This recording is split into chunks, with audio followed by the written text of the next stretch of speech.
Bismillahirrahmanirrahim. Dalu punika kula badhe matur terkait tentang bilangan rakaat dalam sholat. Ingkang nggih sampun kita ngertosi bahwasanya bilangan sholat niku sehari semalam jumlahnya ada 17. Bismillahirrahmanirrahim. Wa raka'atul faraid ay fi kulli yaumin wa lailatin fi sholatil hadhari illa yaumal jum'ah sab'ata asyara raka'atan. Jadi jumlah bilangan rakaat-rakaat sholat fardu dalam sehari semalam dalam sholat di tempat, maksudnya ketika tidak dalam keadaan berpergian, itu ada 17 rakaat. Amma yaumul jum'ah fa'adadu raka'atin al-faraidi fi yaumiha khamsata asyara raka'atan. Adapun pada hari Jumat, maka jumlah bilangan sholat fardu yakni pada harinya itu ada 15 rakaat. Di jumlahnya ketika sholat pas hari Jumat itu ada 15, karena pas hari Jumat sholatnya itu hanya 2 rakaat. Kalau hari-hari biasa kan karena itu waktunya zuhur 4 rakaat, jadi jumlahnya 17. Jadi kita sedaya sampun ngertos ya jumlah bilangan-bilangan dalam sholat. Wa qauluhu fiha arba'un wa thalathuna sajdatan wa arba'un wa tis'una taksiron wa tis'atu syahhudatin wa asyru tasliman. Taslimatin wa mi'atun wa salasun wa khamsuna tasbihah. Jadi ini penjelasan dari musonif kitab ini menjelaskan bahwasanya dalam sholat itu, dalam rakaat sholat itu ada sekitar 34 sujud. Jadi jumlahnya dalam bilangan sholat, dalam rakaat sholat itu ada 34 sujud, 94 takbir, 9 tahiyat, 10 salam, dan 153 bacaan tasbih. Wa jumlatul arkani fi sholati mi'atun wa sittun wa ashruna ruknan fi subhi thalathuna ruknan.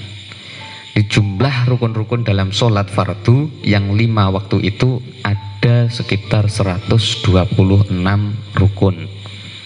Dengan perincian untuk sholat subuh 30 rukun, sholat maghrib 42 rukun, dan untuk sholat yang bilangannya 4 rakaat itu 52 rukun.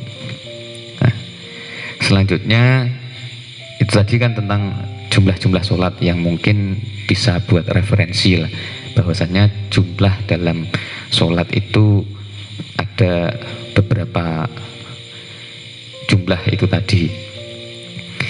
Yang selanjutnya yakni ini menjelaskan tentang usaha kita dalam melaksanakan sholat, baik itu dalam keadaan sehat maupun dalam keadaan mboten berdaya atau tidak berdaya. Ketika kita melaksanakan sholat, ketika akan melaksanakan sholat terus keadaan kita itu tidak mampu untuk berdiri, maka sebaiknya dilakukan dengan duduk. Semisal kita itu merasakan sakit, nopo mboten kiat untuk berdiri, itu dianjurkan untuk duduk, maka boleh untuk duduk. Nah, dengan keadaan duduknya itu duduk iftiros, nggih, duduk tahiyat awal niku to, duduk iftiros niku. Dan ketika seseorang itu tidak mampu untuk melaksanakan sholat, maka sebaiknya dilaksanakan dengan berbaring. Maksudnya ketika dia tidak mampu untuk melaksanakan sholat dengan duduk, maka baik dilakukan dengan telentang. Yang pertama, telentang dulu. Jadi yang telentang sambil melumah itu, di kon melumah madep dhuwur. Sedang kakinya itu menghadap ke kiblat. Jadi kepalanya di timur, kakinya di kiblat. Namun ketika hal itu tidak mampu, dengan keadaan itu tidak mampu, maka dia tetap wajib melaksanakan sholat dengan menggunakan isyarat. Di masih yo adewe niku mboten mampu blas, katakan semek turu tok ning berbaring di atas ranjang, itu tetap memiliki kewajiban sholat. Terus pripun wudune, wonten mesti bingunge wudune iku. Wis ora iso nyapo-nyapo iki wudune piye? Wudu itu bisa dengan dibantu ketika dalam keadaan sakit. Jadi ketika sakit ada orang yang menjaga, nah itu bisa untuk dibantukan ke orang yang menjaga. Terus tata carane pripun? Nah, tata carane niku nggih air ketika waktu sebenarnya sama saja ketika kita dalam keadaan sehat. Cuma kalau ini dengan menggunakan tangan orang lain, kados membasuh muka, membasuh tangan, membasuh kaki, itu sama saja. Nah, terus kan tadi ketika tidak bisa melakukan apapun, kita masih memiliki kewajiban untuk melaksanakan sholat, yakni dengan memberi isyarat mata. Kon memberi isyarat mata, jadi kon kedep, wayah ruku kedep, wayah sujud, wayah itidal kedep, wayah sujud isyarat. Pokoknya isyarat niku.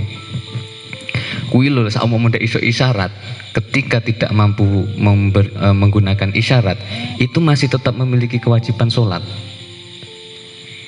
yakni dengan menggunakan hati. Lihat, gawe ati, kon gawe ati, aku niat sholat, sholatnya apa, lanjut mengke maca surat, aku lek wayah ruku ya aku ruku, maca ning atine iki maca bacaan ruku tasbih, terus lanjut sesuai urutan dalam rukun sholat. Ngoten. Terus teng mriki kita bisa merasakan bahwasanya kita itu meskipun dalam keadaan bagaimanapun tetap memiliki kewajiban sholat. Pasti sebegitu besarnya wajibnya sholat.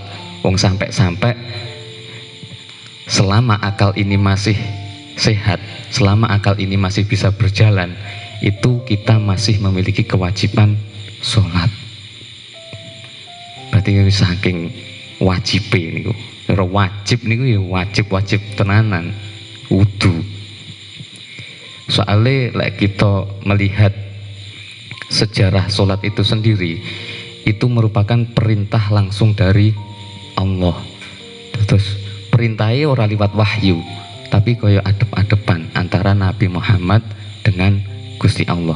Cara perintahnya langsung A1, cara informasi langsung A1. Terus nggih penting banget untuk melaksanakan sholat. Nggih. Selanjutnya di sini ada sabda dari Rasulullah bahwasanya barang siapa sholat dengan duduk, maka baginya separuh atau mendapatkan ganjaran dari orang yang siapa sholat dengan berbaring atau tidur, maka baginya setengah pahala orang yang duduk. Jadi itu menunjukkan bahwa kita ini benar-benar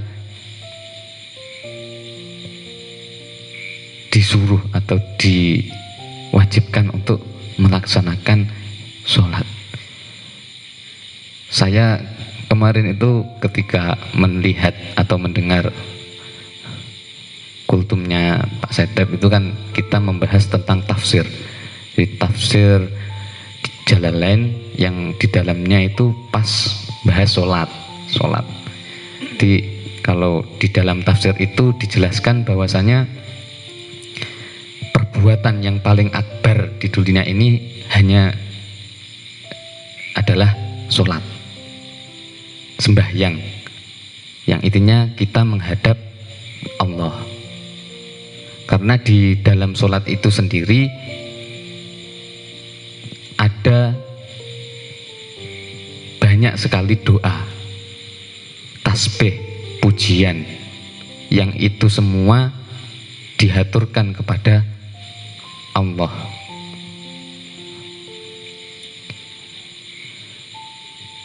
Kalau kita lihat sholat itu sendiri kan sebenarnya berarti dimakna doa. Jadi kitoi ngadep pangeran yo ndonga. Yes, lewat sholat itu kita ndonga. Jadi ndongoi mboten mek ngatung to anu ngoten mboten. Kita melalui sholat, kita beribadah yang lain itu juga termasuk doa. Makanya ketika kita selesai sholat itu kon ngusap wajah, karena di dalam sholat itu ya aslinya apa itu isinya adalah doa-doa. Kados doa iftitah niku nggih donga, terus Al-Fatihah, terus tasbih, bacaan iktidal, bacaan pujian. Itu semua adalah penisbatan kita, penunjukan bahwa kita ini adalah sebenar-benarnya makhluk sing mboten saged napa-napa. Nunjukne lek adewe iki mboten saged napa-napa. Kita sujud, kita meletakkan kepala kita di tanah, itu sudah menunjukkan jenenge uwong. Lek kon biasane wong kuwi pingine ning dhuwur, pingine kuwasa, pingine aku iki kudu kuat, aku iki kudu ngoten rasa. Sedangkan di dalam sholat itu kita disuruh untuk sujud, meletakkan kepala kita ke tanah. Sing ning kono kuwi nunjukne bahwasanya sing kuwasa mek Gusti Allah. Sing berkuasa, sing maha segala-galanya itu hanya Allah. Kita itu tidak memiliki apapun. Kabeh sing donya iki enake mek pangeran. Intinya semua itu adalah dari Allah. Jadi nggih, ketika kita sudah melaksanakan sholat itu menunjukkan bahwa adewe iki sebenarnya wayahe ndak enak wayahe, rasa sombong, rasa angkuh itu akan hilang. Karena kalau kita sudah melaksanakan sholat dengan sebenar-benarnya, maksudnya nggih rukune dilaksanakne, tumak nina anu ngoten, niku akan berpengaruh juga dalam lingkup budi pekerti kita sehari-hari. Karena bahwasanya sholat itu kan, dengan kita melakukan sholat itu akan amar ma'ruf nahi mungkar. Jadi efek atau impactnya adalah dalam kehidupan sehari-hari. Wong lek kok salate tenanan, maksudnya dilaksanakan dengan benar-benar, ora sembrono, ora ceroboh, itu impactnya juga akan baik. Tapi ketika dia melaksanakan sholat ini syukur angker, wah ya cenak-cenuk cowok petu ini mengendang. Itu juga berpengaruh ke perilaku sehari-hari.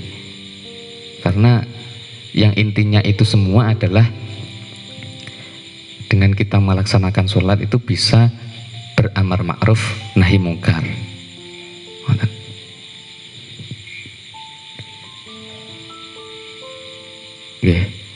Mungkin itu yang bisa saya sampaikan.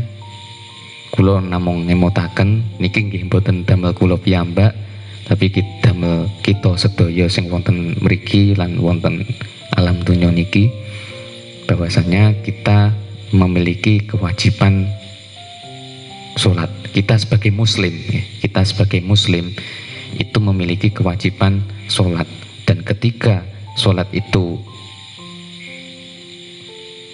ada yang kosong, ada yang bolong, itu diwajibkan untuk mengkodoknya. Terus, selagi kita masih sehat, selagi kita masih kuat, itu sebaiknya untuk segera dikodok semisal ada yang bolong-bolong. Wallahu a'lam bishawab. Assalamualaikum warahmatullahi wabarakatuh.